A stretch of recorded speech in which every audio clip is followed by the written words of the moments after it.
تو توبہ دے انداز کیا ہے کہ جدو بندہ اللہ دے دربار تے آ جاندا ہے، اے عقیدہ لے کے آ جاندا ہے کہ اللہ تیرے تو علاوہ کوئی بخشن والی ذات نہیں، تیرے تو علاوہ کوئی بھی بخشن ہار نہیں، تے تیرے تو علاوہ کوئی خیر پان والا نہیں، تے بندے دا یہ عقیدہ ہے کہ اللہ خود آوازاں لگا رہے ہیں کہ رب کتنا مہربان ہے کہ رب خود پہ آوازاں لگا رہے ہیں، آواز لگا رہے ہیں، تے کی اللہ فرما رہے ہیں؟ اے توجہ،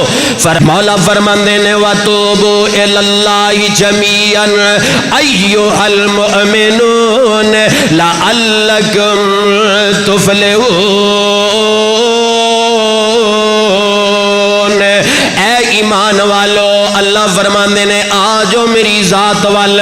لوٹو عرش والے رب دے وال، وَتُوبُوا إِلَى اللَّهِ جَمِيعًا، آجو اللہ مالک العالم دے در دے اپنے گناہاں دی توبہ کر لو، اپنے گناہاں دی استغفار کر لو، لعلکم تفلحون، کامیابیاں پا جاؤ گے، کامرانیاں پا جاؤ گے۔ قرآن دے مقام تو پتہ کی چلیا استغفار دا تے ایک فائدہ اے وے اللہ گناہ بھی معاف کر دے، رب کامیابیاں بھی عطا کر دیندا ہے، اللہ مالک العالم کامیابیاں بھی عطا کر دیندا ہے۔ تے سورہ بقرہ دے اندر نا اللہ مالک العالم نے ایک اور مقام دے اعلان فرمایا،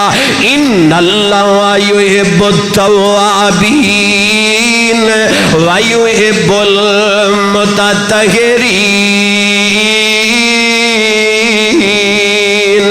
اور لوگوں بے شک عرش والا الہ میرا تہاڈا تے خالق و مالک ہے، اللہ توبہ کرن والیاں نو بڑا ہی پسند کردا ہے، اللہ معافی منگن والیاں نال بڑا ہی پیار کردا ہے۔ اے دنیا دا انداز ہے نا، او بندہ بندے کولو سوال کرے بالآخر دین والا اکتا جاندا ہے، ناراض بھی ہو جاندا ہے، دروازہ بھی بند کر لیندا ہے۔ واہ عرش والیا میں تیری سخاوت تو جگ وار دیاں، او بندہ جنہ رب دے در تے آ کے روندا ہے، منگدا ہے، معافیاں منگدا ہے، استغفار کردا ہے، جویں جویں بندہ رب دے در تے آ کے روندا جاندا ہے، معافیاں منگدا جاندا ہے، اوویں اوویں میرا رب پیار بھی فرماندا جاندا ہے تے میرا رب گناہ بھی معاف کردا ہی جاندا ہے۔